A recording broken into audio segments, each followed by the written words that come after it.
right? Scrolling on YouTube or Instagram or anything. You just see them like, hey, Yeah. hey, Josh. Oh yeah. Yeah. That some people indeed are totally different online than in real life. Yeah. So I always think like, even if you meet people here, I always have it like, that's why I like it here too. If I meet someone that's like, in the Netherlands, it's always like if you meet like entrepreneurs, you don't really meet them because everybody's in their own bubble. But if you meet them, it's like, okay, maybe I can do the same thing as you. If I meet people here, it's like, nah, if you can do it, I can definitely do it, right? That's why I like it here that much, is because I think like, you don't sound that smart, right? You sound a bit like a flapdrol. Yeah, a little bit, yeah. So that's why I like it here too, because you see like everybody is basically just the same, but few people make just smarter choices. So Yeah, exactly. That's why I have it here in Bali a lot. If I meet somebody that's pretty high level or earns a lot or something or does well for himself, I always have like, if you can do it, I can probably do it too. Yeah, because like if you're just at home or in the Netherlands or whatever, you know, then it's so far away, right? So those influencers or the people, the gurus, whatever, they're so far away. Like, they really like are above me, right? Yeah. And then here in Bali, you just see them like, hey, hey, Josh, or hey, whoever, you know. Mm-hmm. And it is because you see them and because you're in that vibe, it's so much easier to live it. Yeah. So the thing is, like, if I tell my friends probably in the Netherlands or people I always was around with, if you meet, they're like a little bit of almost like a god. They see them like, and if you then meet them, but it's basically like because they're always on social media and stuff, and if you see somebody that many times, I heard something from Sam Ovens, if you see somebody that many times, they'll basically become like part of kind of your family or something. The people you have the most impressions are becoming your family or basically becoming you, so you can see them basically as like, they're so big, or I can never be like them or something. But if you meet them in real life, it's like, you're just a normal person, right? So that's a little bit of a mind shift. You meet more and more high level entrepreneurs or people who are done well for themselves. It's like, they're just normal persons. They probably have their own problems too, and you can basically, like, I think 9 out of 10 people can do basically the same thing as them, but because they're so trapped in their normal life and going to the jobs, and it's like one different decision could probably change their whole life, but they just don't want to make the one different decision that would change their whole life. Because it's like, I'll just do my normal job and just watch social media one time, and then they'll see them and they'll think like, I want that too, right? But if you never meet them in real life, or just stay in your own bubble, or never go outside, or never go traveling or something, you'll probably also you could never think like, if you can do it, I can do it probably too, right? So that's, here in Bali, it's a lot. Totally. And did you had like such a profound vision on someone, being like, wow, you are really like a god, or like in that way, someone you looked up to a lot in your past? Not really like that, but basically the thing is, like, you have some Dutch influencers who you see a lot coming by, right? And if you then see them for the first time, it's like, whoa, you have so many followers, right? Because at first I was the same too. I always looked at my phone, I always was scrolling social media, right? And then if you see Dutch influencers a lot and you hear about them, and the more and more people you know them, you hear stories about them, right? And then if you see them in real life, it's almost like if you see a famous person or something, right? But the more famous people you meet, the more you think like, it's just a normal person. And didn't really have somebody who I really looked up to, who I met yet. Here. Robert Nas. I met them Sunday. I told him too. I really like this podcast. He was the same. And the same you mean? The same. He was the same on the podcast I saw him on as in real life. But if I see somebody who does something different, then I think like, what is going on here, right? Yeah, exactly. Did you have it here? Well, I did have a someone I really looked up to in my past. That was AvatarDaan. Yeah, Yeah, you did? Really. I was listening to the AvatarDaan podcast. Yeah. When I was like 17 or 18, I just started my entrepreneurial journey or self-improvement journey, and I was hooked. I was hooked to all of the self-improvement and lessons he gave, and it was really beneficial for me at the time, honestly, because I learned a lot from it. So I really looked up to him. Yeah, that's cool. I had it a little bit with Roy because I heard some stories about him, right? And now he's still, but not really. It wasn't like, because he's not like on social media and stuff. I heard some stories like a guy who's a really big dropshipper in the Netherlands, and then you can hear a couple of stories, and then you meet him, and he's like, "Hello, I'm Roy." That's we're making jokes of him a little bit. He's so enthusiastic. Yeah, he's so enthusiastic, but it's fun. It's good to work with him.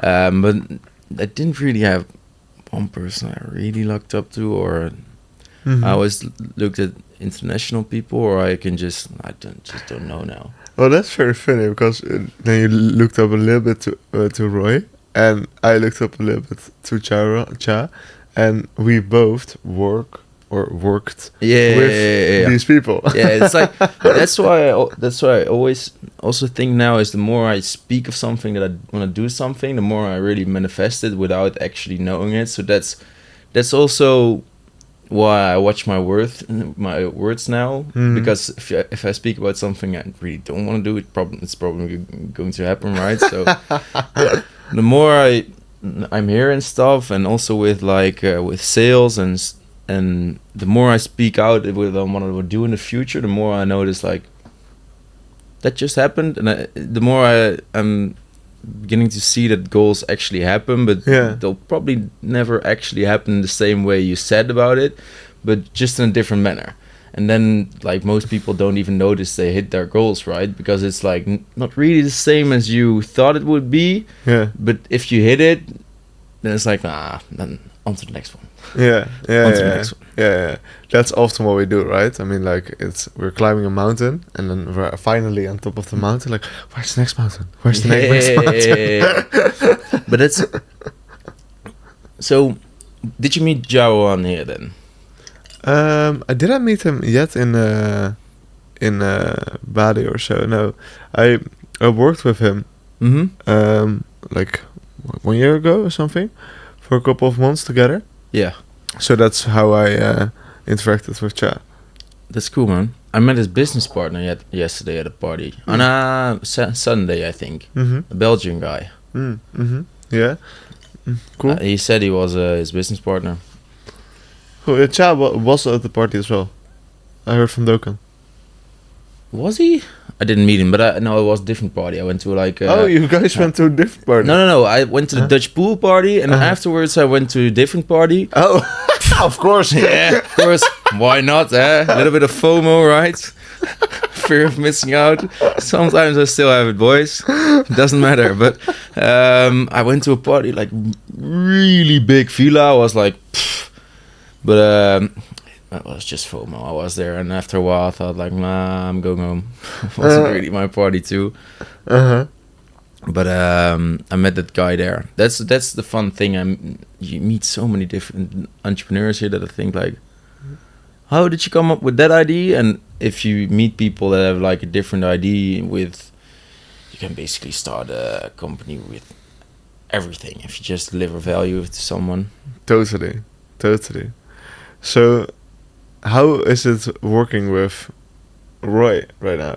Oh, it's good. It's good. Yeah, because he's a little bit extreme, and I like being extreme too. So now we just had a little bit of a party this weekend, But for the rest now, if I come in again, I really think of myself like, not going to do that for a long time anymore. And what we then do is we keep each other really accountable. So I'll start keeping myself more accountable and start doing more stuff like, okay, I want to do this, I want to do this. I don't want to have any pickups before 3. I really want to go to the gym 4 times a week. I really want to work until 12. I want to read my book. And the more things I want to do, I'll just say, keep me accountable. Mm-hmm. So I really like that part of working with him. And he's like, echt beuna's. But for the English and American people, it's like he works like really hard. It's like a workhorse, so it's really easy to just like level to that same point. I don't know how to call it. Like it's really to pull on, right? And then for me, it's like I like it too because I really like doing business. Yeah. But sometimes I haven't done that much. I haven't been like an entrepreneur for that long, and I really have like some old ways of. My parents are really like 9 to 5, right? So for me, it's not really normal to work this hard for a longer period of time. So if I see somebody that his parents are entrepreneurial and he works like 7 days a week, then it's easy for me to keep myself accountable to like, maybe I can work 72 to 80 hours a week, right? But also learning and doing company. Yeah. So it's really easy for me to get like the neural pathways who are a little bit 9 to 5, just to break them off a little bit and go to more of a entrepreneurial mindset. So that's what I'm working on still, and that's what he helps me with. But I noticed that's amazing. Maybe for the people that don't know what neural pathways are. Sorry. So you have like different, let's call it ways. You have like different highways in your brains that you use to not really make any choices in your life. You like unconscious choices you make. Yeah. I always use the example of a mountain. So it's a mountain, a snowy mountain, and you have like skiers going from it. Yeah. That's you explain that to them then. Yeah. Well, it just makes it easy because every time a skier goes down, the trail gets deepen. So over a period of in your life, you have those trails that are just stuck. Actually. Yeah. So for example, you are bored. First thing you do is grab your phone. Yeah. That's a really common pattern. And now you checked your phone and you're bored checking it. You see Instagram, you press Instagram. You scroll and now you're done scrolling. You check Facebook, right? Yeah, so you have these patterns in your head. And if you want to change a pattern, you should do something drastically to change it. So for example, install an app lock or deinstall Instagram for your phone. Yeah. So now you're bored and you can't press Instagram. You're like, oh, what the fuck? What do I have to do now? And now you have room to create a new pattern. Yeah. So that's, sorry for my difficult language. It's funny. Sometimes you just get into it like patterns like so it's a little bit of it's just too because if you learn, that's why I like to learn about it too. So if you're in the world like your own bubble, that's really normal to talk about. But if most people don't really know what neuropathic highways are, I can't even pronounce it myself. So I'll just use the skis next time. So but for me, I've basically done it now for the last 3 months that I'm really working on it, and I'm still working on it because it's still just too easy to make some choices that are like, that was probably a choice I want to make, right? But I noticed that you really have to keep doing it. You can't just be like, I have a good mindset. You really have to keep pushing on, and it's a little bit uncomfortable too. So you need to keep pushing a little bit of uncomfortability, like maybe 4 or 5 times a week that you want to do something that's like, I don't really want to do this, right? Because the more I don't actively keep doing that, the more it's like I want to make easy choices. Yeah. So that's what I notice a lot too. Yeah, totally. I can imagine. Yeah, you have to always keep expanding yourself, because every time you don't do it, you fall kind of back. right? Yeah. Like the saying from I think that Dean Graziosi, either or Robin Sharma, either we grow or we die. Yeah. But it's literally because you can say like no, but because if I'm not growing, I'm just standing still. Yeah. All right. But what does the world do? Yeah, everything always keeps moving. Like it's the same as the universe. It always keeps getting bigger. Exactly. So if you're standing still and everything else is getting bigger and growing, You're becoming smaller. exactly. So in a way, you're dying. So how do you? Yeah. Oh. So, yeah, make it hard. Yeah, totally. But that's the we have to exaggerate sometimes because otherwise it's not getting in there. Yeah, you can't really. How do you call it again? Yeah, you can't really take it serious if you don't exaggerate it a little bit. Yeah. Because then Otherwise, people- you're gonna be okay. And everyone's like, oh, okay, I'll be okay. No, you're gonna die. If you don't grow, you're gonna die. Yeah, that's probably it's a good one because if everybody goes and it's like the same as you can never go, can never stand still. You'll always go backwards. Yeah. That's what with me yesterday. I had a pretty rough weekend, and for me, yesterday it was like okay, I was like really really tired, and I thought like to myself, or you're going to be a bitch now, and then lay on your bed and be like, because I was tired, still a little bit, but.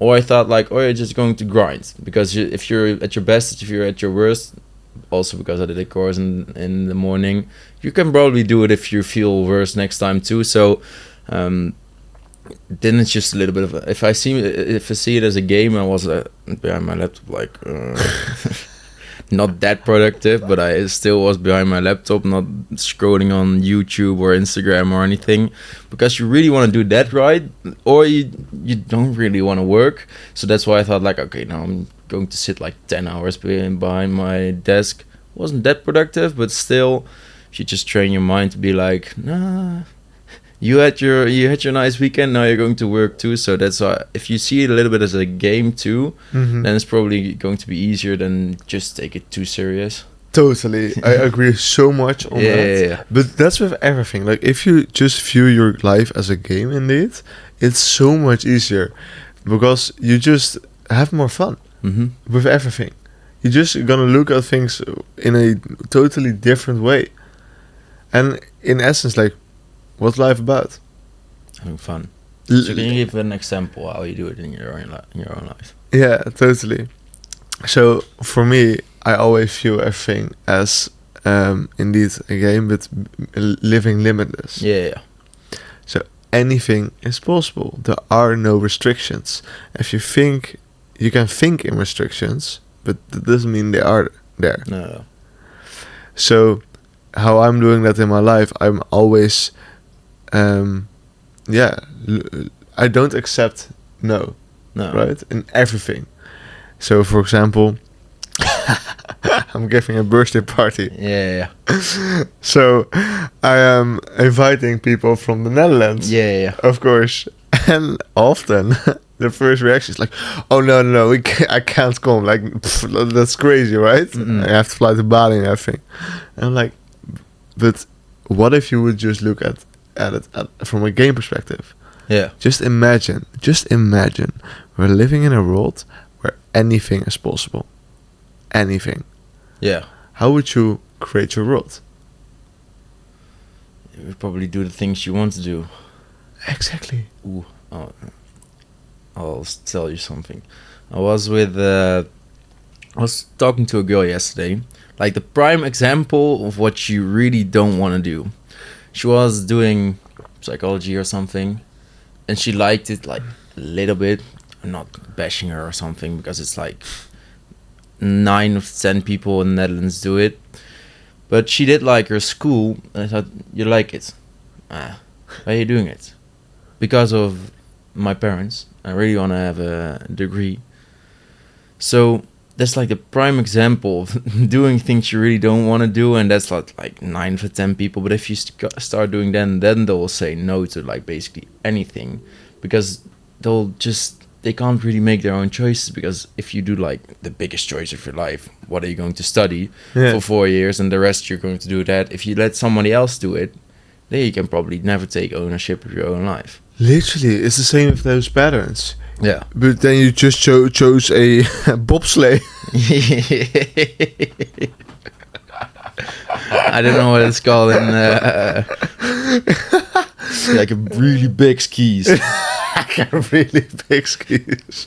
Like 6 next to each other and going down the mountain and just going straight forward. No. But I interrupted you a little bit, but go on with the people who said no. Yeah, well, like I can see the result is that a couple of people decided to choose to be limitless, and are literally flying from the Netherlands to my birthday party. Yeah. Objection handling. I call it unifying. Yeah. You basically just did a little bit of objection handling, and people were like, yeah, I'm going to make my own choices now. Well, eventually, it's not about not wanting, but not being able to see. Yeah.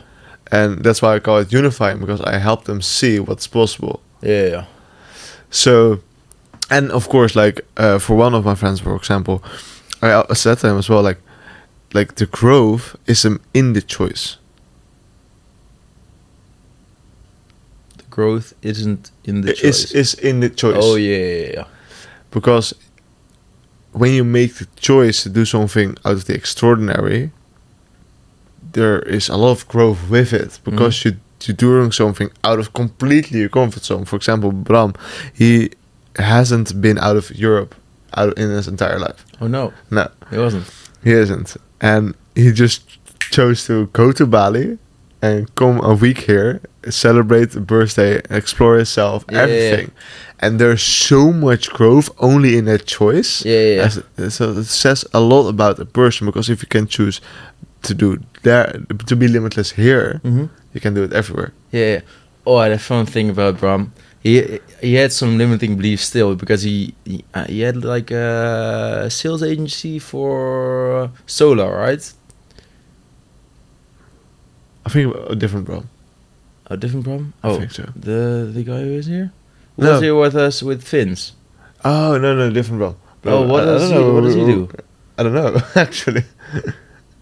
Oh, Maarten. You mean Maarten? Maarten was out of his... Has he ever been to Bali? Well, he has been to Bali, but he also came for my birthday. Yeah, but so that's then I switched up to people. Bram I didn't meet yet. No, I haven't. I haven't. No, Bram is coming like in December. No, with Maarten he had some limiting beliefs that he couldn't do the work online. I said, you probably can, but you think you can't. Because like a friend of mine here, Ivar, he does... what is it again? Like doors and stuff, like just physical doors in the Netherlands. He has an office in the Netherlands, and people would think, if you have an office in the Netherlands, you can't work from wherever. And he's here for half a year, and his company is doing better than he is if he's in the Netherlands. I believe that. Yeah, totally. Because you can just think so much better here. Yeah, you have so much more room to think and to choose yourself first. That your business is going to expand, because you expand as well. So how is it with your business now? It's going incredibly well. Yeah. Honestly, it's going incredibly well. Yeah. The moment I decided to fully focus on helping people become free, live limitless, it just popped. Yeah? Yeah, absolutely. Because what I realized is that over the last 4 years, I've went through a lot of hardships and had a lot of difficult times, but I blasted through everything. I never stopped, no matter what happened, right? No. And I learned a lot of things along the way. And one of the things that I've learned was the ability to live limitless. And what I mean with that, like live financially free, so don't have to worry about finances, mentally free, having no restrictions in thinking, and location free, working from anywhere you want. Yeah. That's for me is living limitless. And I realized that where I am in life, there are a lot of people that actually want to go there. Mm? And honestly, drastically want to go there. Yeah. And now I'm focusing on that. I'm seeing that more and more people that have so much pain are being stuck inside of their job, not being able to live the lives that they wanted, and they're just like fed up with everything. Yeah. And I know by doing remote high ticket sales, you can develop yourself in such a beautiful way. You can earn a lot of money. And you're free. You're totally location free. Yeah. So yeah, man, it goes incredible well. Yeah. Who was your best student? Oh, that's a good question. Well, I wanted to ask you a question. Yeah. I wanted to ask you a question, and that is,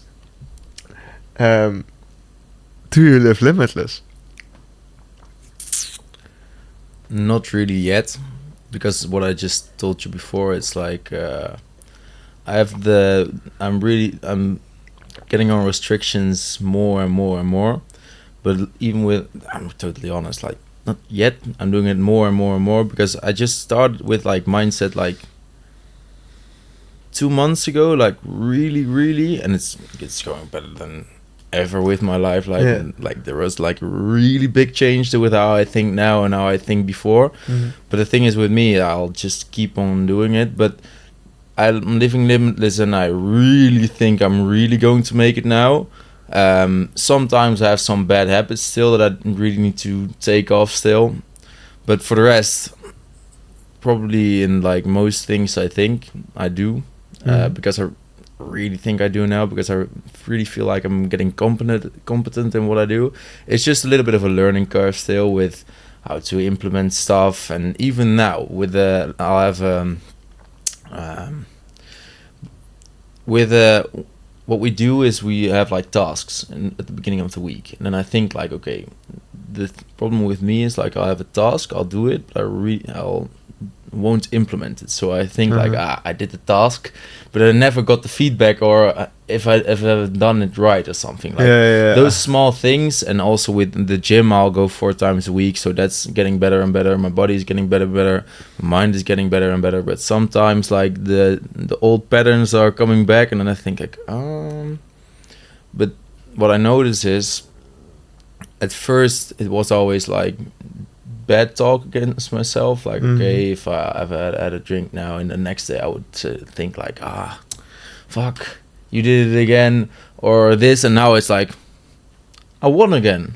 So I'm going, the thing is I'm talking more positive about myself, and there I can see I'm getting more and more and more and more limitless, because if you can never lose, you can only win, right? So if you see everything as a win, and you just start winning every day, like even the small wins are, I woke up this morning and I went to the gym and I did all my tasks, and don't say if I didn't do a task, then like why didn't you do that task like properly? Still did it, just forgot to implement it, right? So that's why I'm seeing I'm getting more and more limitless. How did you make that switch? Because that's I think you've struggled with that a lot. Having those bad self-talk. How did you make that switch? At first I did like the Sam Ovens course of like paradigm shifting, but he didn't really talk about that. A little bit of Alex Hormozy, who said just reframing things. And I did like a course from, it's called Zero to Dangerous now, and they're talking a lot about reframing, if you call it paradigm shifting is like switching the way you think about things, so that's called paradigm shift. And I also thought like, what does it help if I talk bad about myself? I'll only start to feel worse. And what I also noticed is like anxiety and what is it again? anxiety and excitement is like the same. But if you reframe it, so if I feel a little bit of anxiety now, I'll just say like 3 times, I'm excited, I'm excited, I'm excited. It's really weird, but because it's like the same neuro whatever, the same pathways in how you think, you can basically turn anxiety into excitement. Because it's probably your anxiety is like because you have different choices that you don't want to make. And if you say like, I'm excited. Oh, and you told me too, I don't know what you told me again. But I didn't want to go to the Netherlands because I didn't really want to get everything behind me. Just talk to some people I have to talk to still. I felt some anxiety about that, and you told me just make it easier. Just say you just want to quit it. And then I had that to myself, and then I thought, okay, that's a good one. And I felt a little bit less anxiety, and then I saw I'm excited, and then I'll just say that, and then I'll get excited because I can leave it behind me, right? Yeah. So everything is just a reframe of how you basically see something, because what's really worse for you can probably be really good for you too. It's just the way you look at it. It's a little bit of a paradigm shift in how you see things. Yeah, to maybe make it a little bit simple for people, in a way it's seeing the glass half full or half empty. Yeah. But also like if you're putting water in a glass and you look at it like, oh, it's half empty, that you're not like, oh fuck, I put it half empty in. Right? You're putting it in like, oh nice, I did it half empty. Half full. Half full, yeah. So to make it different, like probably every negative thing has something positive about it, but it's just the way you see the negative or the positive. If you just never see the negative and only see the positive in everything, your life will probably get a little bit better, because it's so easy to just, if you think about this way, it's easier to think negative than to think positive. I don't know why it is again. Well, that's because of our past. Yeah. So like tens of thousands of years ago, we can focus on, oh wow, we found some berries. Oh, right? yeah. Amazing. But if someone said, hey, there's a lion over there, everyone's like, oh fuck, we gotta run, otherwise we die, right? Yeah. So we are hardwired from the past to look at all of the negative things. Oh yeah. So that's also a game again, just try to see everything positive in the negative, but it's still pretty hard to do. Do you also write gratitude every day? Oh yeah, I have like a daily review, and I do I do it like not really every day I work. So if I really think a lot of things, and I'll just write it down. And I have still it's called from Sam Ovens. He had like a booklet with the course, and it's like your daily performance sheet. Daily performance sheet is like, okay, I woke up at like 8, started working at 8:30, stopped at like maybe 12. How much did I perform? 70%. That's what I'm going to write down. Also, I have like a vision board of like all the people I really want to become. And this is going to sound weird, but what I do in the morning is like I'll start talking to them. It's like really weird, but I don't know if anybody saw Think and Grow Rich, but you can basically make your own mastermind with like really, really, really smart people. It sounds like really crazy if you say it like this, but if you're in the morning, I'll say like, okay, boys, what are we going to do today? And I know like most of the people, because you can follow them and you read books about them. I really admire like Napoleon Bonaparte, because he was like the best people manager in the world. So I'll talk about him. How did I talk to people and stuff? So, and like Patrick Bet-David, Ray Dalio, I have to read a little bit more about. But if you have those people and you start talking about them, how they would see things, you're basically having like the same thoughts as like a guy who has like $20 billion, because you read his books and you basically know a little bit how they think. Yeah, totally. And after that, I have like my own identity. I want to jump into that because that's so interesting. And it might sound so crazy for a lot of people, but this works so well because, like, eventually, like, all of the information we actually already have from, like, the source and everything. So indeed, if you can visualize talking to a certain person and you literally understand them, you can literally get their advice on your situation. And just from doing that exercise in your mind, you already make a lot of growth and have more perspectives on a situation than normally. And just to keep it simple, so it will be the same, like, this kind of the same as, like, okay, what will my father say about this, or what will my mother say about this, or what will my mentor say about this? Only then a layer further, because you literally create these characters in your head and get to know them better every time you do it. So you do have to know them a little bit, so you do have to read about them, and so that's why I want to read Principles of Ray Dalio, because it's basically going to read how he thinks, how he runs his company. So probably if I read that, I'll know more how to do it. And I read the book like Power versus Force, and it basically talks a little bit about this too. Go read Power versus Force for the people who feel a little bit sorry for themselves.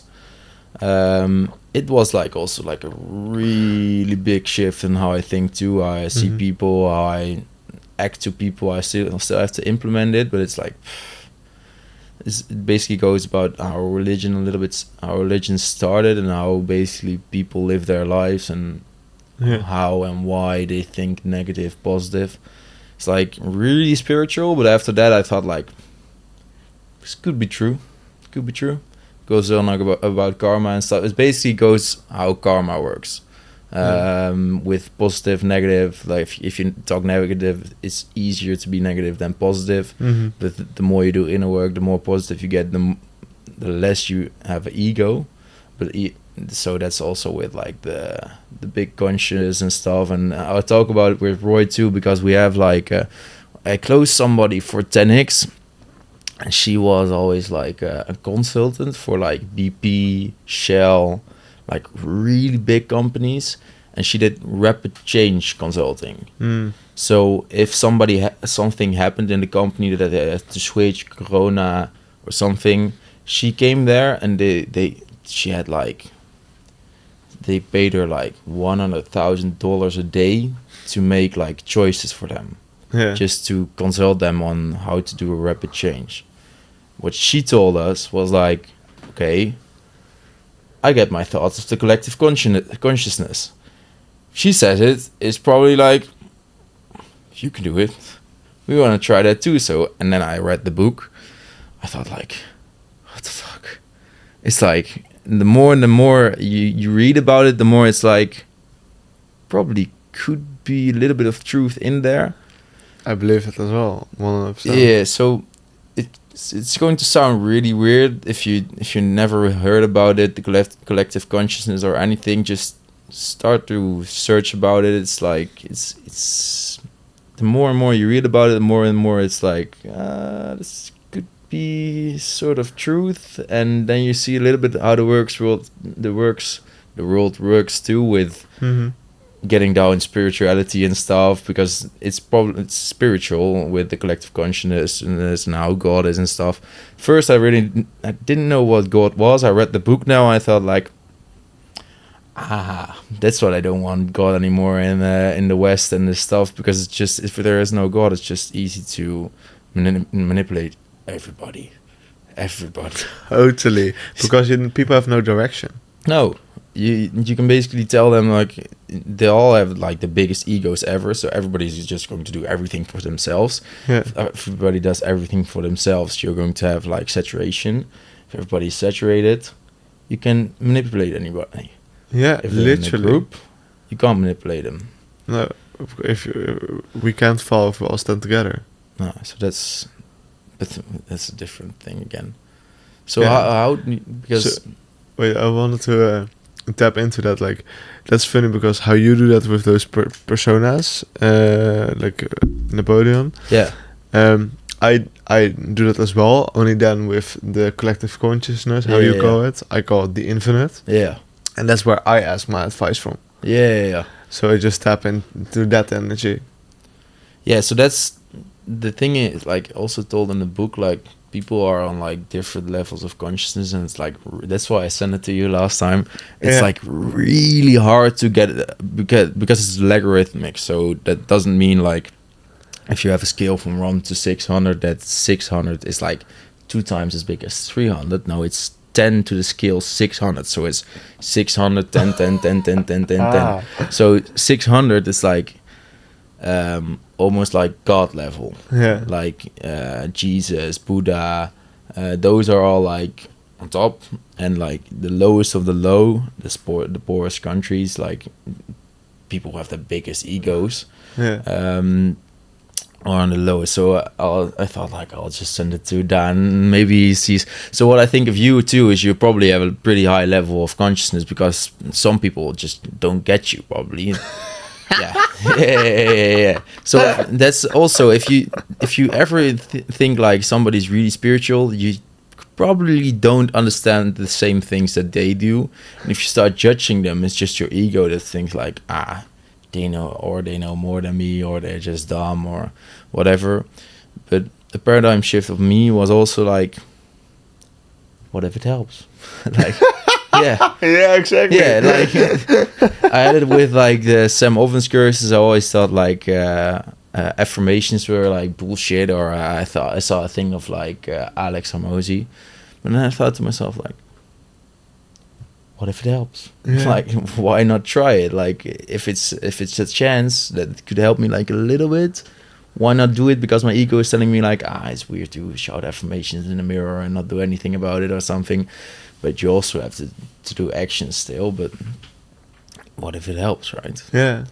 So how do you meditate on it, or you have a problem? Or sorry, you shifted again. So we talked about the collective consciousness. So I wanted to know how you do it. Mm-hmm. And you mean like tap into it? Or? Yeah, tap in it. Do you meditate, or you think like, just help me now? Yeah, so I meditate indeed. Yeah. I don't do it like in a routine necessarily more. I just do it like whenever I feel like it, or after the sauna. So I go sauna and then cold ice bath. Yeah. And then meditate, because then I'm like super in alignment, so to say. And I channel. So I didn't know what channeling was either. But channeling is like, for example, for me is that. And then I'm like it's 8 shapes. Yeah. And the 8 is on the side, of course, an infinite logo. Yeah. And then I can tap into the infinite, because it's a reminder of whatever is out there, and that I'm connected with it. So that's, for me, it's still 2 guys. Sometimes I also still have like, all right, but what if it helps? What if it helps? Yeah. Right? So for example, what it does for me is literally every time I get like, sometimes we could just get smacked in life, right? Yeah. Just all the time. And whenever I get smacked in life, I'm just like rebooting and bam, I'm back. It's so insane. Yeah. Yeah. At first I did it with phrases in my head. Yeah. So, for example, like, I'm limitless, I'm limitless, I'm limitless, I'm limitless. Yeah, like affirmations a little bit. Yeah, exactly. And then you can get back into it. But now I can just literally do this and I'm getting back into it. It's crazy. Because I also think, like, it's probably just a different thing for many people. But what I also notice is some people are going to... A lot of rich people, what they also do is, like, they're going to talk to their 85-year-old self. That's good. It's also a little bit of the same thing. Like, you're talking to somebody that probably knows more than you do at the moment. So you're going to talk to them. Like Alex Hormozy did it. Like, that's why he wears the weird clothes that people would think are weird, right? Because he said, like, okay, if I'm 85 years old, do you think it matters, like, what I'm wearing or whatever? No, you probably won't matter. It probably matters how much of an impact you're going to make for the 85-year-old self. And I saw it with Joe Waller, did the same thing. Like, okay, if I'm 85 years old, what choices would I make now to make myself better or anything else. It's probably a little bit of the same thing, like talking to your 85-year-old self or somebody that's really... So you can see like a little bit of a thing that probably everybody does a little bit of the same thing, but just different, and how it works for themselves. So if it's that for you, if I have to see pictures of some guys that I really look up to, that I think like, okay, boys, we're going to talk about them because I have a little bit of a problem, it's probably the same thing, but just a little bit of a different trigger on how you see it. And because it's all very spiritual energy and everything, how do you what do you see in terms of these improvements in your life and getting more energy and being more in line with yourself, let's say, in your job and the sales and everything what you do? So maybe it's good also to explain what you do. So what we do is, at first, last 5 years I was in sales or something. I did like cold calling for employment agencies, did cold calling and inbound for like the papers, did door-to-door sales for charities. Very long, right? A year. Was pretty good at that. Then I did my own marketing agency once. Wasn't that serious. Didn't really know what to do or what even business was, almost a little bit. Just was like, I'm going to do this because all my friends are going to make their own company, right? So then I went back to the Netherlands after the first time in Bali, and then came here again without actually a plan or anything. And why did you decide to came here? Because I really didn't like the environment I was in the Netherlands. Why not? I smoked too much weed. No, the thing was, my environment in the Netherlands was, for me, it wasn't the best, because I didn't really feel like I belonged there or anything anymore. With the group of guys I was with, they're all good guys, but for me, I really didn't feel like I belonged to that group anymore or something. I wanted to do my own path. And then I thought, like, I already knew I have to travel on my own, because I always felt like I couldn't be on my own. So it probably was like one of the biggest jumps I could do for my life. It actually was the biggest jump I ever did for myself. So I thought, like, I earned a lot of money with door-to-door sales. And then a guy said it to me, like, why didn't you just book a ticket again? I thought, like, that's a good plan. So I was like half a month in the Netherlands back. Then I did pretty well for myself with door-to-doors, booked the ticket. So then it was like, okay, now I have to really work hard to go back to Bali, because that's all the money I'm going to get there. And then without a plan or anything, I'll figure it out. That's such an amazing mindset, honestly. It's just like literally burning your boat and just go for it. So that was also like the biggest jump I ever did for myself. And then a coach said to me in the Netherlands, like, okay, you should probably do high ticket closing, because you're pretty good at sales already. So I did that, and you're probably the first person I ever taught. The first person also said, like, okay, we're going to do this, right? Because probably if you do door-to-door sales pretty well. It was Jordan. Yeah. He said, like, okay, we're going to try. Didn't really ever kick off or anything, because they wanted to do their own sales. Then I met you, also the same, like, in the call we both noticed, like, okay, I'm going to this is a good one. That's a good one. So then I did that after a while, and I closed for Daan and Roy, and now we're doing that quit after a while because it didn't really work anymore. Now we have like an employment agency again, who for also salespeople, but mostly for people from the Caribbean to work in the Netherlands. And I do all the sales, and I do the marketing with Roy.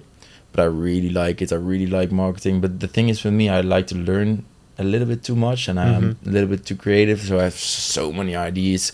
So for me, the only thing is I have to put in a little bit more action. But how I see it with sales, I basically think about, I can probably help you. So I don't really care to call or go on a call. And we're closing like 70% now. 70-80% or something. Also because we have a good offer, but now it's just like, okay, if I can't help you, not really a problem. But it's getting better and better, and I really am. It's also because I have a little bit more of a responsibility now to really do it well. Responsibility? Yeah, because it's also a little bit of my company, right? So I have like a more of a responsibility to really do it well, and that's what also made it a little bit better, because I have like a role that has to be done well. And I want to, and also if we want to have like closers and setters, I really want I want to be the person that they will look up to think like, I don't want to be like Niels, right? Yeah, that's pretty cool. So you got the company is partly yours as well. Yeah. Okay, cool. Yeah. So that's the nice thing, because That's pretty cool. yeah. So that's great, because then you can and the fun thing is with me too. I think when I was back in the Netherlands and I did door-to-door sales really well, I thought to myself, it would be cool to send out salespeople, right? Or to help them also do high-ticket sales. But I'm not the person yet that coaches them well enough, because I'm still on the learning curve myself. But then you came around, and I had like somebody else who also needed like closers, and I was like, it happened, right? And there is like one big goal I really wanted to do in the Netherlands. I just told myself like, that would be cool to do. Like I probably want to do that later.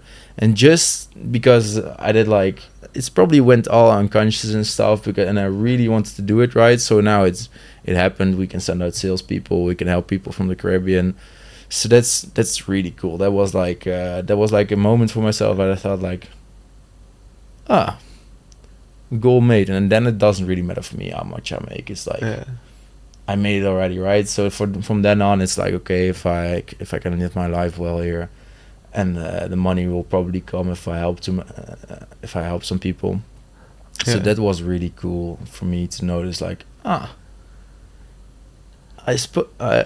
really manifested it a little bit, but it's all unconscious. So that's where I really noticed like 90% of the choices you make are unconscious, and your ego is like just on the top of your mind, that like thinks that most of your choices are your own choices. But if you just speak it out, it'll probably happen if you just take action for a long time. So that's what I noticed, like, yeah, totally. I can imagine. Well, that's pretty extremely cool journey, and amazing that you're able to be now literally part of having actually a part of your own company as well, and following your dreams. And what I wanted to say was, at the beginning of this podcast, somewhere there earlier, you said life can change with just like literally one choice. Yeah. And the choice you made was to go all in and go to Bali. Yeah, so burn the boats, boys. That's so cool. Yeah. And that's true. Like your next life, like your next chapter, is literally one. Maybe scary, maybe it's a big choice, but it's one choice away. Yeah. So and the thing is, like, if you see me, it's probably you could have the same. Like, if I can do it, you can probably do it too. The thing is, definitely. Yeah. And the thing is, do you think if people tell you like everything they did was like pure consciousness, and they thought like, okay, this is what I'm going to do now to do that. No, for me it was just like, I really need to go here because it's like not a good environment of me. I didn't think like, we're going to have my own company or going to do high ticket sales. If you just make like one drastic choice to make like one thing different, can make like your whole life different. Like they call it like critical points, I think. Yeah.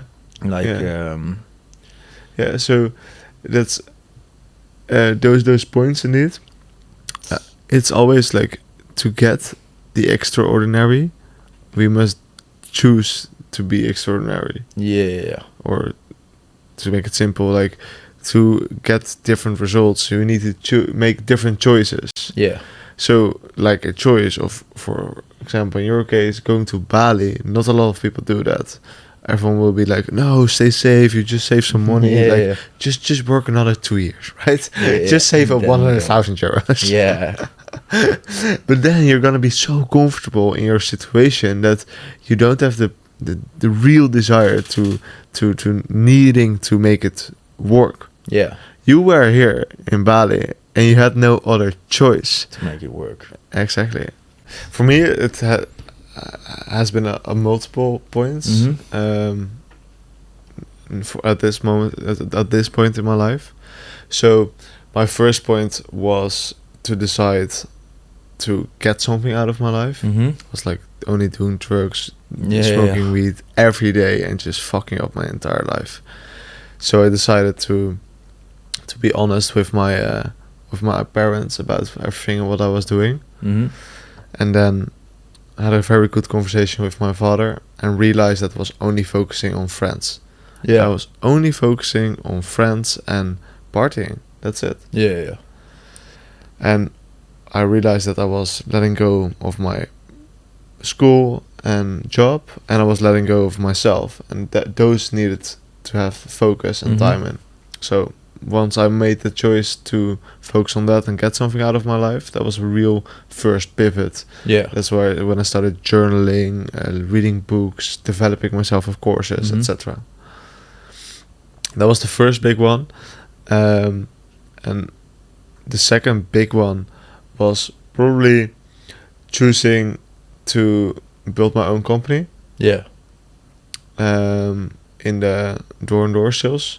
Going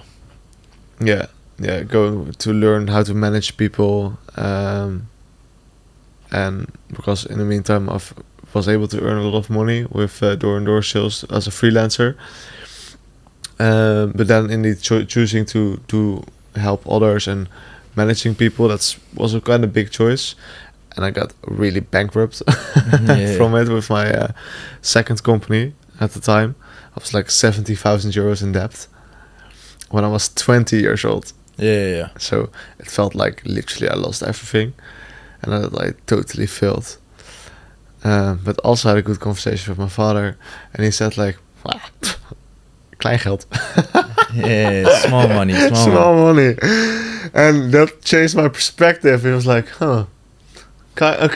okay, that's one way to look at it. Cool. So I got some good insights out of that. I was like, fuck it, let's just keep going. Let's keep going.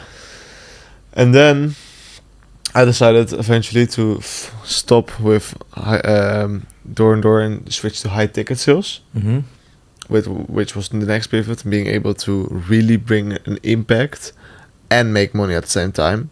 So I could work remote and created that lifestyle for myself.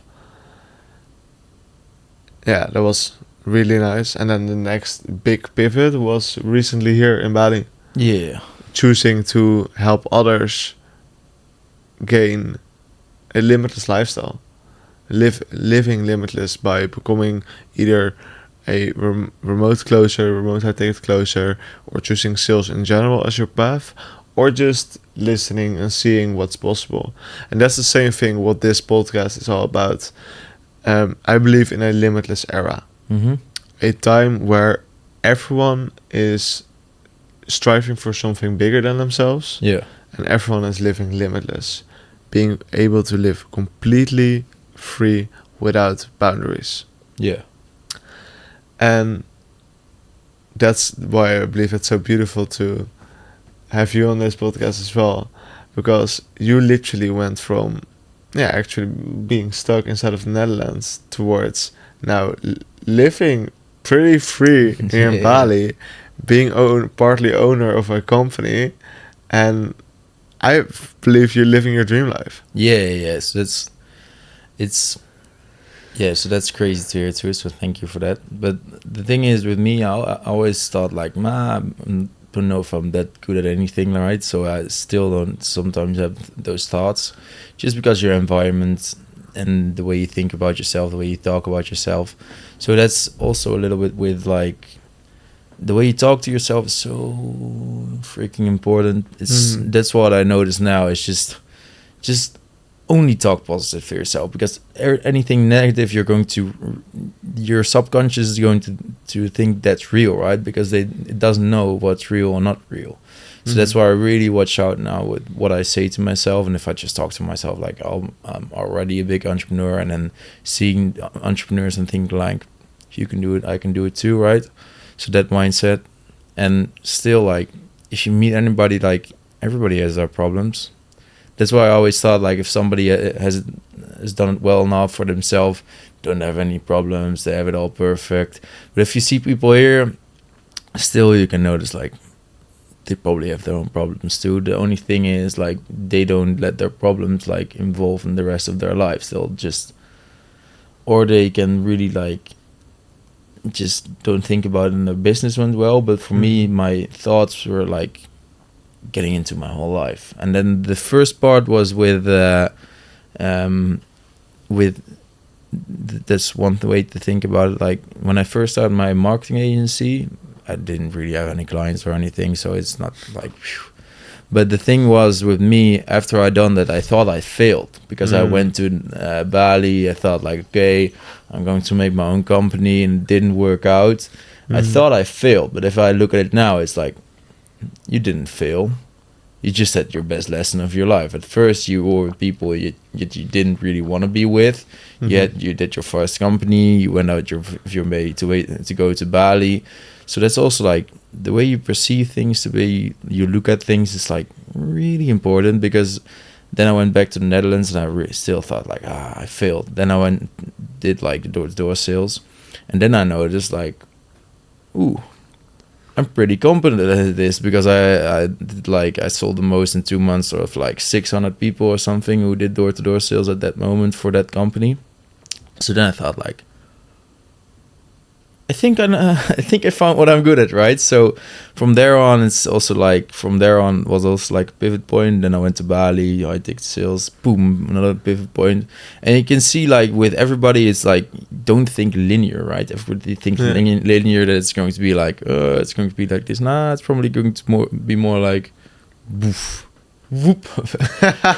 It's like, and totally. It's like, oh, you're going down again. Then you just have to lower your standards. You get just higher your standards a little bit every time. Like, from now on, that's why I make it like a game too. Like, okay, your baseline, you mean, right? Yeah. Because your goals don't mean anything if your standards are, like, really low. Then your goals are, like, just like bullshit. Just that's the same for, like, earning, right? Because if your baseline of earning, so your lowest point is like 2,000 euros, then that's your lowest point.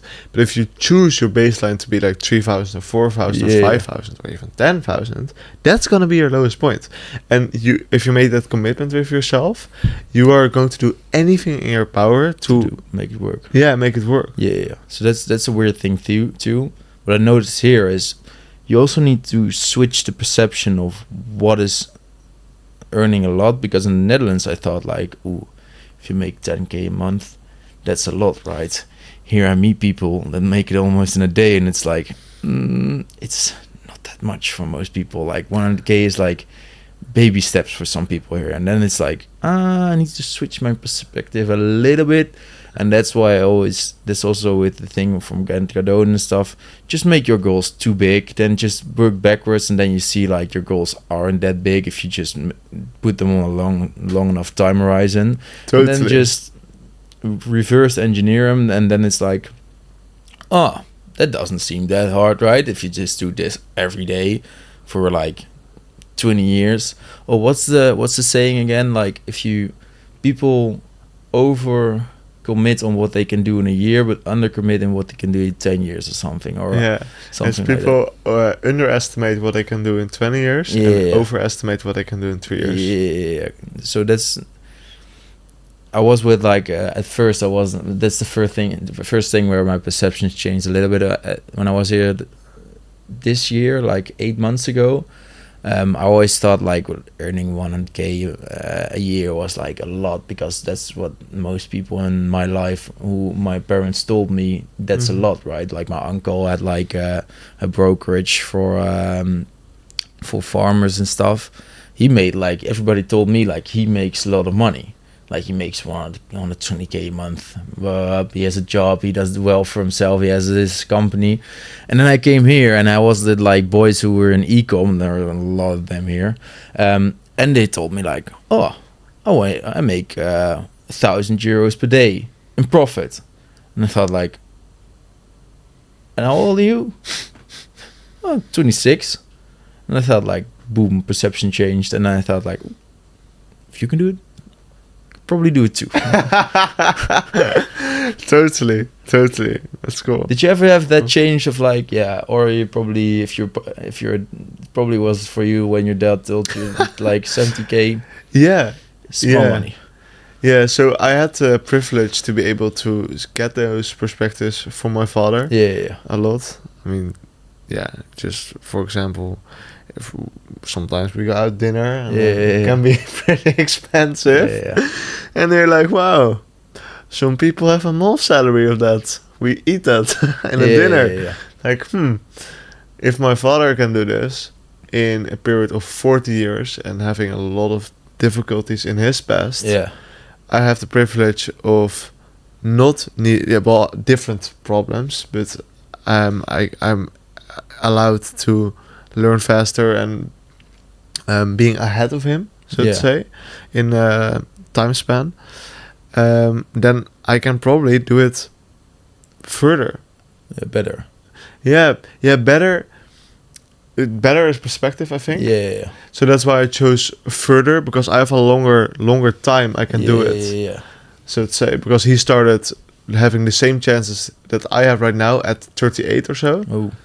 Because then he started his entrepreneurial journey. Yeah. And before he did other stuff, but I started when I was 19, 18. Yeah. So then you have 18. I started when I was 18. Yeah. Yeah. And it's 20 years difference. Yeah, exactly. Yeah. So that's why I can have a longer time to walk, have a longer walk. So someone said to me, like, I can beat Usain Bolt. I was like, you can beat Usain Bolt, you're crazy. Right? And then he said, just give me 1 year head start. I was like, oh. Yeah. But then I was like, whoa, that's actually pretty true. If you just start now. Yeah. Then you have a head start of everyone that's not starting now.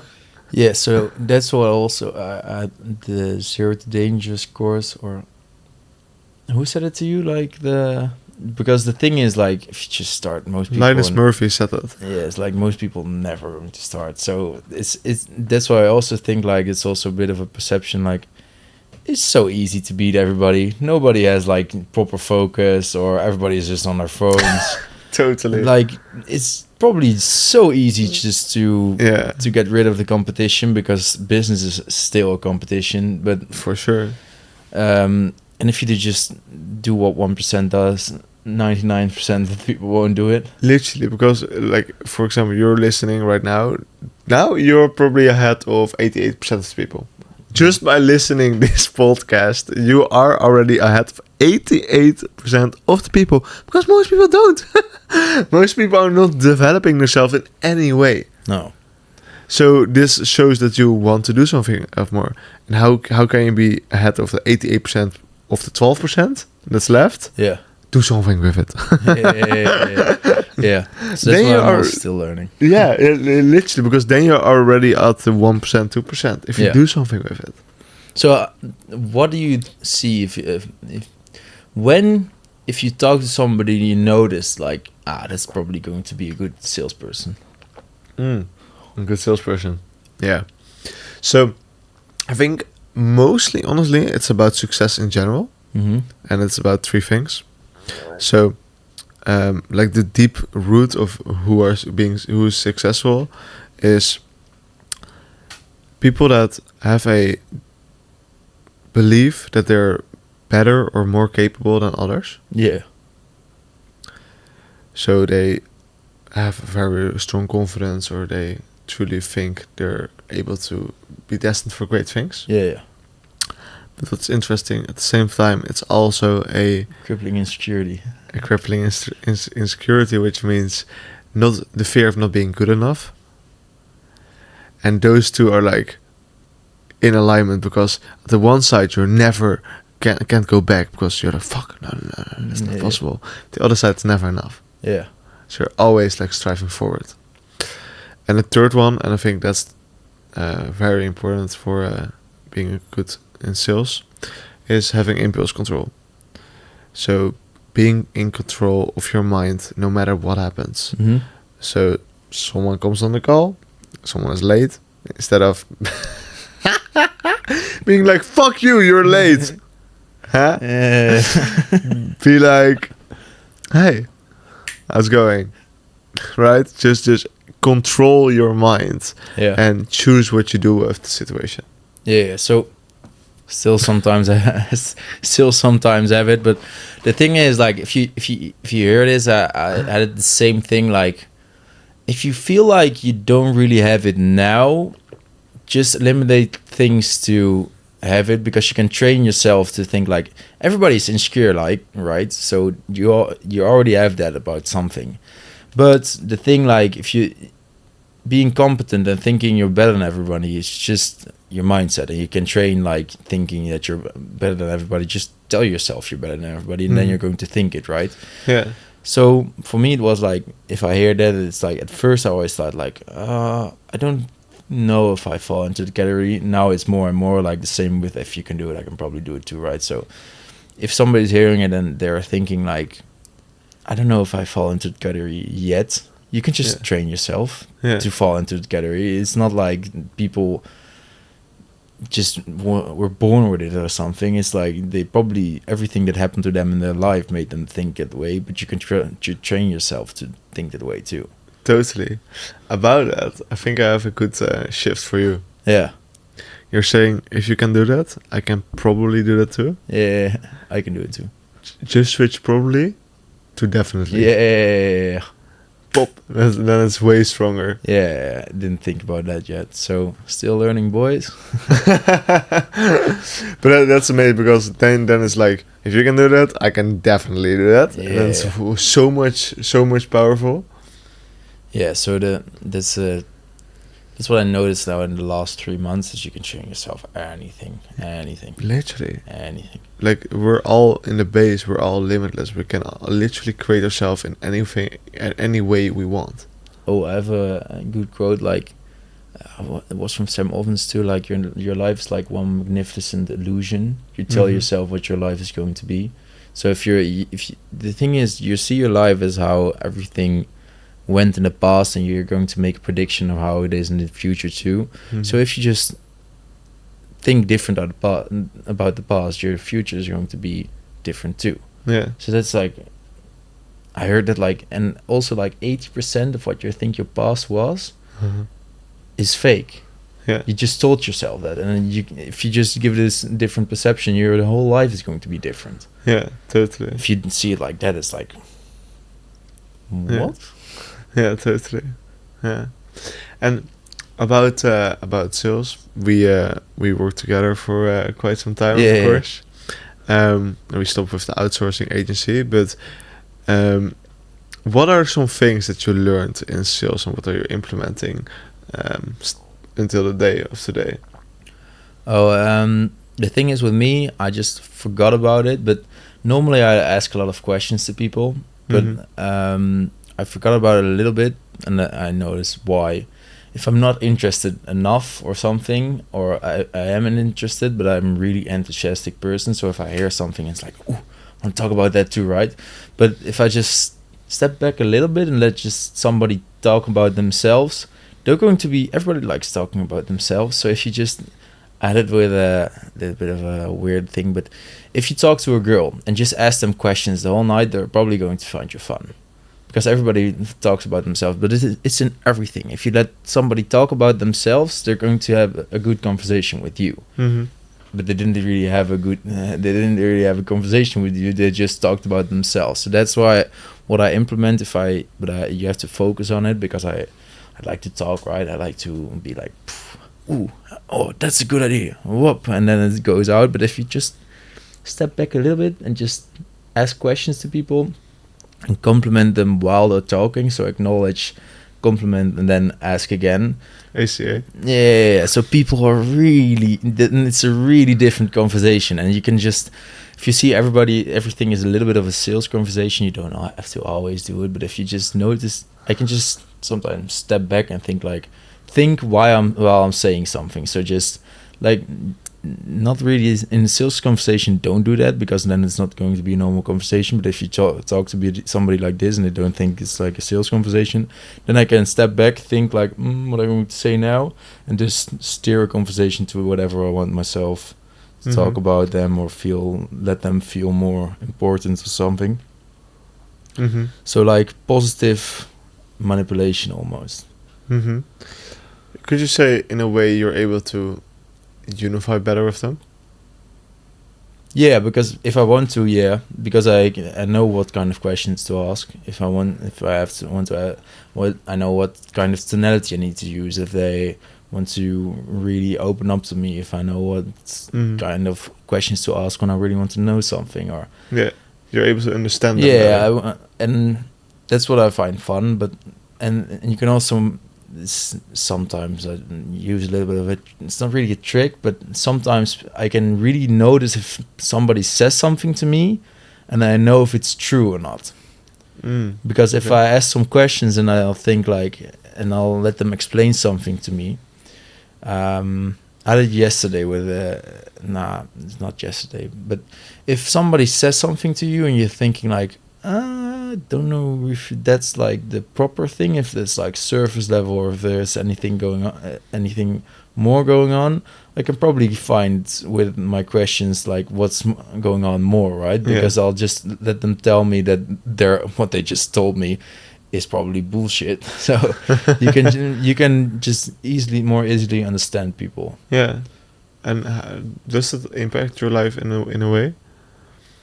Yeah, but the thing is, it amplifies my life even more, because I think like people can trust me pretty fast. They want I noticed that if I miss somebody, they'll going to tell me their whole life probably, because not many people talk about their hard stuff to many people, and I noticed that most of the people I'm with, they'll just tell me their secrets, and then it's like, if I have that, and then it amplified even more if I know what questions to ask, or really care about whatever it is that's their problem or something, then it amplifies what I already had and makes it better. So that's why I have in sales, like, I like to talk, I like to help people, I like to fix people's problems, but that's not always the good thing. Because if you want to help all the people, you're not going to think about yourself, right?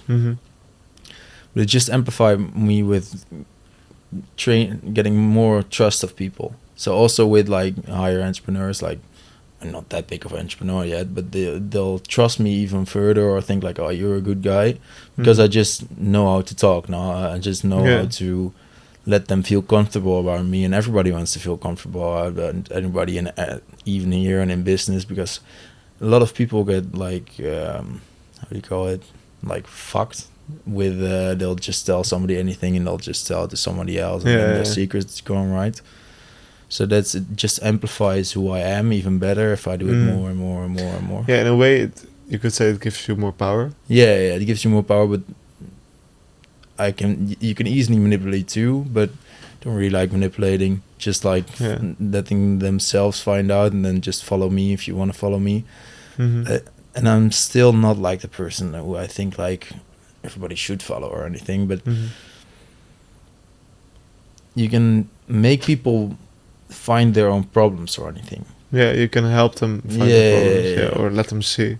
Yeah, so that's what, and let them be honest to themselves. That's what I find fun.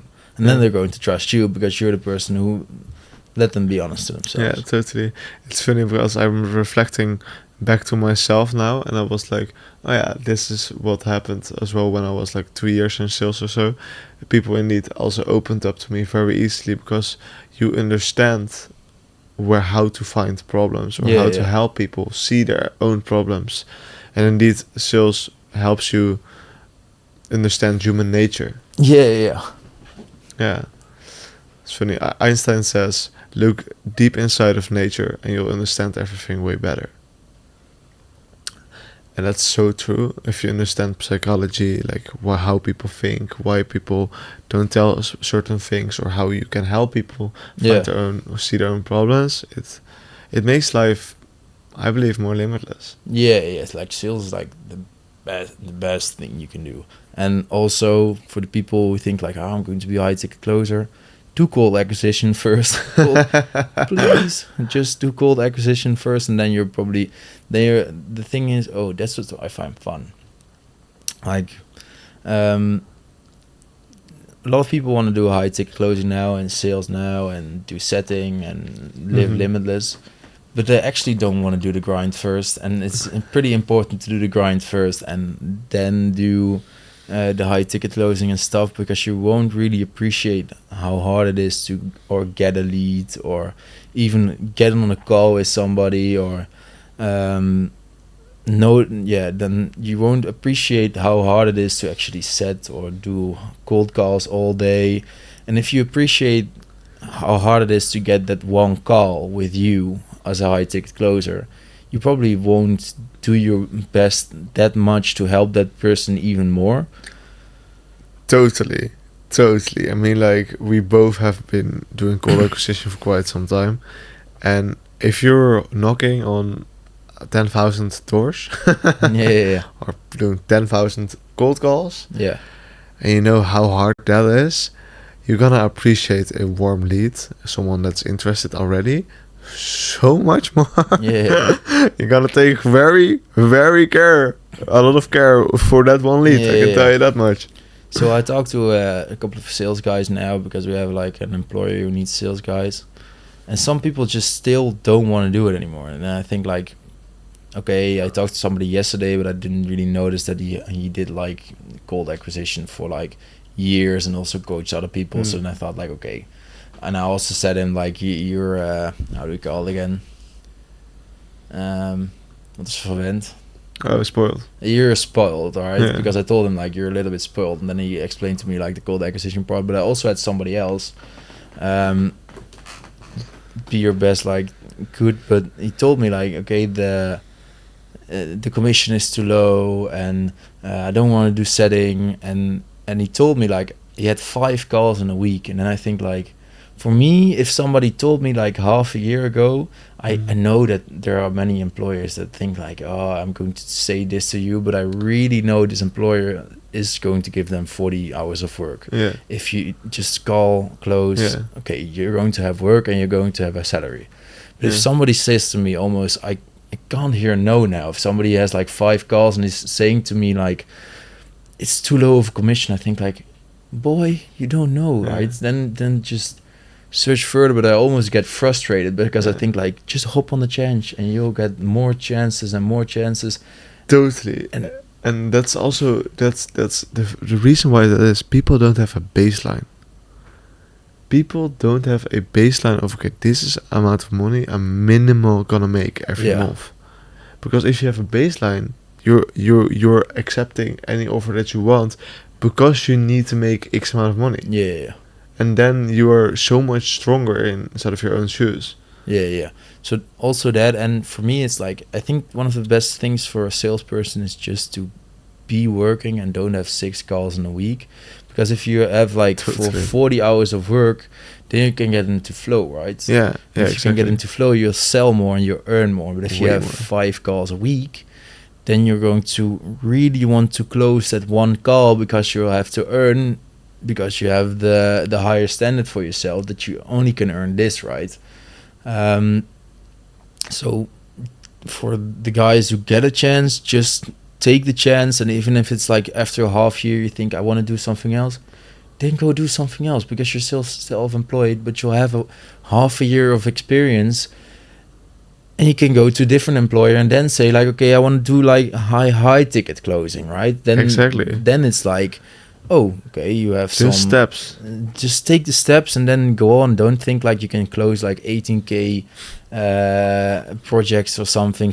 And if you hear about somebody, luck doesn't exist, but sometimes it also it's just, okay, this one choice. And if you see it like this, okay, there are like not many employers in the Netherlands that have like such good lead generation that you'll have like enough leads to call like 40 hours. As a closer. Yeah, as a closer. Yeah. As setter, I think there are quite a lot of opportunities. Setters, but call acquisition, but as a closer, if they're coming in warm, then there are not many people that can do that. Like really big companies, agencies, maybe now more. The thing and as more. well, like indeed, if you never did any sales and you're expecting yourself to start as a closer instantly, then it's gonna be a wild rush. Yeah. Some people can do it, right? But, some people can probably do it if you know the right persons. I did it myself, but I had like pre-experience in sales, of course. Yeah. So that's the thing too. If you tell me like, okay, I did like cold acquisition for like 2 years, I trained different people, I did door-to-door sales, then I'm going to think, you can probably close. Yeah, exactly. You know how it is to do cold acquisition. Yeah, I call them lazy closers if they don't want to. Everybody's getting a little bit lazy. Yeah, that's the thing, right? I mean, like, it doesn't matter if it's about closing or just becoming financially free in general. If you don't put in the work, it's not gonna happen. And people have such a limited mindset in what is needed to really achieve success. So, for example, I have a client, and he was like, okay, how many reach outs do I need to do? And I was like, how many do you think to get an employer? About 40, 50. In total? In total. I looked at them. I'm like, seriously? It's like, yeah. It's like, okay, how many reach outs is going to be unreasonable for you to not have an employer? It's like 80.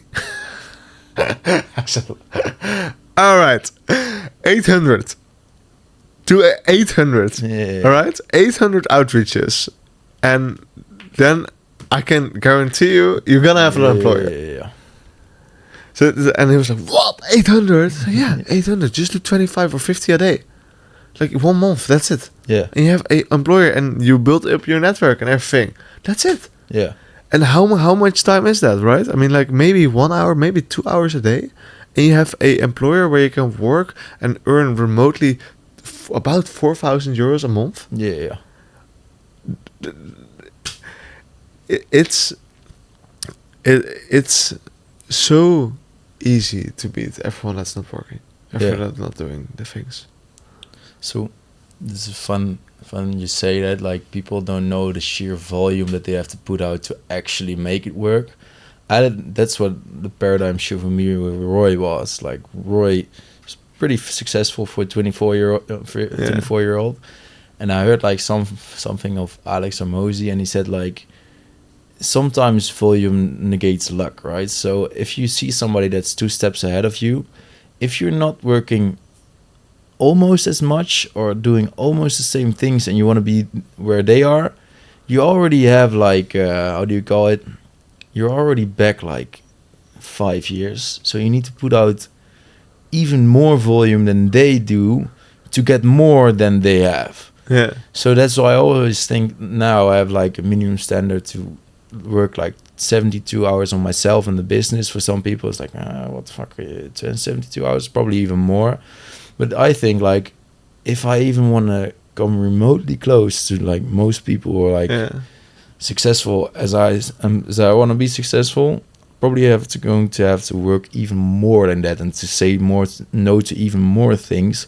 Because if somebody tells you balance is a thing, it's probably most people who you're going to want to be don't really have balance. Then their thing is like, I just want to focus on myself or the business and then nothing else. Yeah, I totally agree with that, especially in the first 2 to 4, maybe 5 years of your entrepreneurial journey, because you don't know anything, you don't know shit. No. I didn't know shit. I thought I knew, but I can tell you, the more you think you know, the less you know. Yeah. I have it more and more now too. So when did you really notice it that you thought like, I don't know shit? I think that was only like 1 year ago or something. Yeah. Yeah, literally, bro. It was like every year was like, whoa, now I know a lot. Now I know a lot. And then, whoa, now I know a lot. And now I know a lot. And then the last year I was like, I don't know shit. Yeah. I don't know anything, right? No. But I redirected that towards I know what I know, but where I ask, I may receive. Yeah.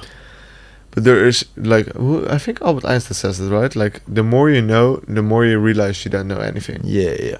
So that's also a little bit of the collective consciousness, right? Yeah. You actually know anything, but the ego makes you think your thoughts are your own thoughts. So everything you did in your life make you think like these are your own thoughts. But the more you think like these are not my own thoughts, the more you're going to probably know the answer to anything. But it's really hard to think you know the answer to anything, but because your ego says like, nah, you don't. Yeah. And that's because you lived your whole life in a certain way. Yeah, but that's also the thing with Limitless. Some people call it something else, but it's also, or you believe in God or anything else. It's all basically just think about something that's outside of you, and the more you're going to think anything is outside of you, collective consciousness, thoughts, anything, the more it's going to come to you, and the more you're going to think everything for yourself, the less you're going to have. So that's really weird, because the more you think outside of yourself and everything, there is a higher power or anything, the more it's going to come to you, and the more you the more you think about yourself, the more it's going to be away from you. Totally. Yeah, totally true. So if you could give beginners an advice, what would be the advice that you would want to give to anyone? So I still think of myself as a beginner too, so it's hard to give advice in that, but like really beginners, like people that are stuck inside of the Netherlands right now, or just and listening and want to get out, right? Oh, burn the boats. Yeah, just make like just leave everything, because all your friends are probably bad for you. Just take a really good look around who you're with, and just think, do these people help me? Are they really my friends, or am I just drinking with them? And are those the people who have like the most impressions of? That's why you probably like them. And if you're just save some money, save like 10k, just go somewhere else. And if you just change your environment, you're really going to see like, ooh, I was really like in a bubble that kept me like where I was, because that's how the system is made too, just to keep you in your bubble, keep you there for the longest period of time possible, because then you can work, you can pay taxes, you can pay rent on your or pay like pay taxes stuff. They want to keep you there, but if you go outside of that bubble, you're really going to see on your own, though, that everything that's around you is probably keeping you back from where you really want to go. And if you just hop out of the environment, you can reflect on yourself and think like, oh, that was not how I wanted to live. So just make a drastic choice just to go travel. That's why they travel, but then don't travel and go back. You can travel and go back. Don't go to school. And just, yeah, it sounds weird, but follow your dreams a little bit, just a little bit, and you can probably see like, that's fun to do. So just make the and don't listen to anybody. That's what I did for the longest period of time too. Just listening to different people tell me what I had to do with my own life. And the thing is, with me, I really didn't like to listen to people. So that's going to give you like friction. If you listen to people, you don't want to listen to people who you think are where you want to be. It's going to cause a lot of friction, and that friction is keeping you back too. So that's the thing too, is don't listen to people. Especially people that are not at the position that you want to be. Yeah. So I really want to like to listen to people who are in the position I think I want to be in, right? Yeah. But at first I did it with people, with my friends. I listened to them, what they had to do with my own life, and it just causes friction. Yeah, because if you're listening to people that are someone that isn't at the position that you're in, how are they gonna give you advice? They won't. and they're not going to give you good advice, and you're just going to be miserable all the time because you're living basically someone else's life. And most people who give you any advice are doing it for their own self-interest, because the more you listen to them, the more it benefits them.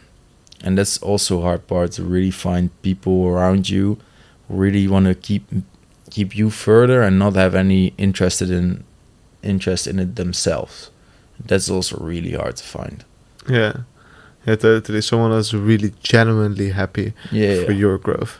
Yeah. And you're never going to know that. So that's also a little bit of a hard part in finding people who are genuinely happy for you. And it's probably, most of the times, it's just going to be your parents. With me, then, they're still thinking like... Well, and people in Bali. Yeah, also in Bali. Yeah. That's also here, like, that's the fun part of everybody.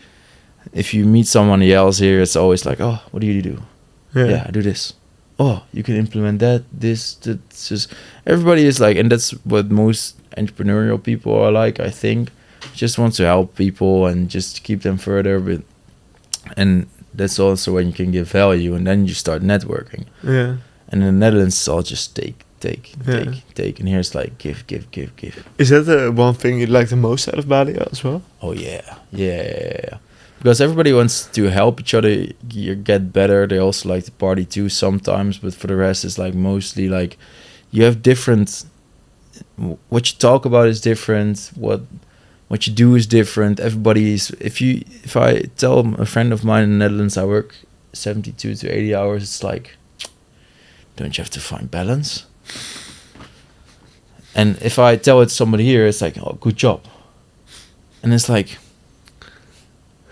what? I'm not used to people cheering me on or saying like, good job, or it's just everybody thinks a little bit different here. And it's like, if you say like, oh, I'm going to the gym 4 times a week, good job.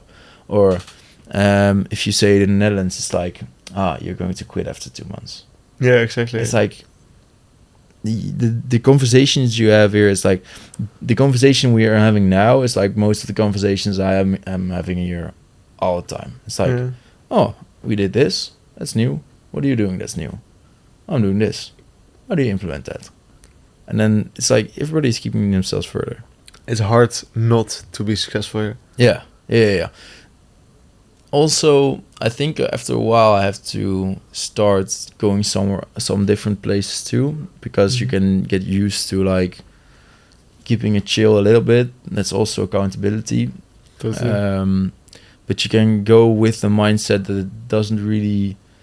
Your goals can fade away a little bit, but that's good to have people around you that keep you accountable to your standards, right? But that's why I maybe want to go to Dubai after a while too, just to sometimes go into a place where you're like really the smallest in the room, just to think like, just have a reality check, because here it's pretty easy to think like, oh, I have everything well. If you earn 2,000 euros a month here, you can live like a king. But if you try to do that in Dubai or different places, they'll think like, nah, you can't do it. It's not that much. Keep expanding. Yeah. Awesome. 5 minutes? Okay, cool. So that's fast. So yeah. How do you do that? So do you meet a lot of new people here now? Because I'm starting to meet a lot of new people here now. Yeah, I'm starting to see more and more people actually. Also some people from the Netherlands came already, of course. Yeah. Like Daan. Yeah, that's fun. That's very fun. That's amazing. Yeah. So Daan and Niels were the first 2 people I've been able to coach in high ticket sales. And you're both on Bali. Yeah. That's amazing. That's great. Yeah, it's really weird to meet somebody. It's the same as you too. If you meet somebody that you've seen for like half a year via Zoom, and then in real life, it's really weird to be like, that's how you look. Oh, you're taller than I thought. With Daan was like, you're small. Sorry, Daan. But yeah, that's just beautiful. Like, makes me feel so incredible good that we're all here together now. Yeah, it is fun. It's fun. And I feel like it's a start of a new chapter. Of course, for me, it's still to go back to the Netherlands and then boom, it's a new chapter to keep literally everything behind me, just to finish some things off, and then it's like, and I really know that's not a boom critical point, and it's going to take off. 2024 is going to be insane. Yeah, an insane year. Yeah, so I think that's a good way to. I think this felt like this was the foundation. Yeah. Like this year, like for a lot of waves, and next year we're just gonna blast. Yeah, it's like a critical point. Reach the critical point again. Yeah. We can feel it, right? We can feel the energy. Yeah. Amazing. Yeah, honestly, also for me, like Bali, I always had this mind like Bali. Yeah. Here we go again, Bali. Chas on Bali, Josh is on Bali, like all of those Dutch gurus. So I was like, I want to find something else. I still will, but I thought like, how good can it be, right? And I came here, and just so much gratefulness. Yeah. Only everywhere. There are literally like those sacrifice plates that they put down with wierook, fire sticks. And to appreciate life and how beautiful it is here. And yeah, so many entrepreneurs, like I said, it's hard not to be successful here, literally. Oh, that's a good one too. Just eliminate everything. Advice, just eliminate everything that doesn't make you win. It's easier to be like, if you see somebody that's like really, so it's probably the last advice I'm going to give. If you see somebody that's really disciplined, they just eliminated everything else that's was not keeping them disciplined.